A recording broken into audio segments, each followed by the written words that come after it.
اس وقت بلوچستان میں ایک طبقہ ہے منکرین ختم نبوت کا، جو ذکری کہتے ہیں خود کو، وہ کہتے ہیں نماز کوئی چیز نہیں، نماز کی جگہ پہ وہ ذکر کرتے ہیں، وہ بھی نماز کے منکر ہیں۔ آج ایمان سے بتاؤ، اگر صدیق اکبر ہوتے تو جو زکوٰۃ کے منکر کے خلاف تلوار اٹھا رہے ہیں، ان نماز کے منکروں کو رگڑ کے رکھ دیتے کہ نہیں؟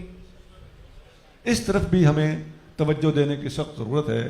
اس دور کے اندر صرف قادیانی ہی نہیں، منکرین ختم نبوت کے بہت سارے اور بھی طبقات ہیں، جن میں قادیانیوں کے بعد یا قادیانیوں کے متوازی سر فہرست یہ ذکری فرقہ آتا ہے، جو نماز کا یکسر منکر ہے، نبی کریم صلی اللہ علیہ وسلم کے ختم نبوت کا منکر ہے، اور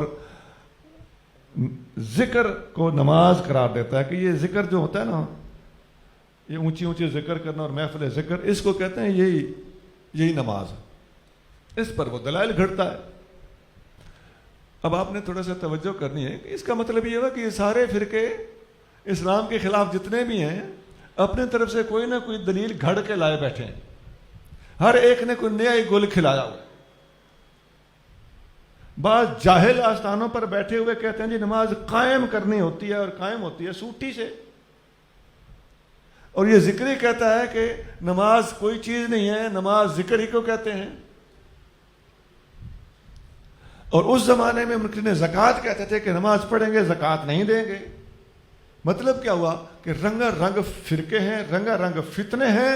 اگر آپ نے صحیح راستہ اختیار کرنا ہے، خدا کی قسم یہ اہل علم سے پوچھو، انعام یافتہ بندوں کا راستہ کون سا ہے؟ جو آج میں نے خطبے میں پڑھی تھی، انعام یافتہ بندوں نے ہر دور میں یہی کہا ہے، آمنت باللہ و ملائکتہ و کتبہ و رسلہ والیوم الآخر۔ انعام یافتہ لوگوں نے ہر زمانے میں یہی کہا ہے، یہی حدیث بیان کی ہے کہ بنی الاسلام علی خمس، شہادت اللہ الہ الا اللہ و ان محمد رسول اللہ و اقام الصلاۃ، نماز پڑھنا، و ایتاء الزکوٰۃ، زکوٰۃ دینا، و صوم رمضان، رمضان کے روزے رکھنا، والحج، اور کعبۃ اللہ کا حج کرنا۔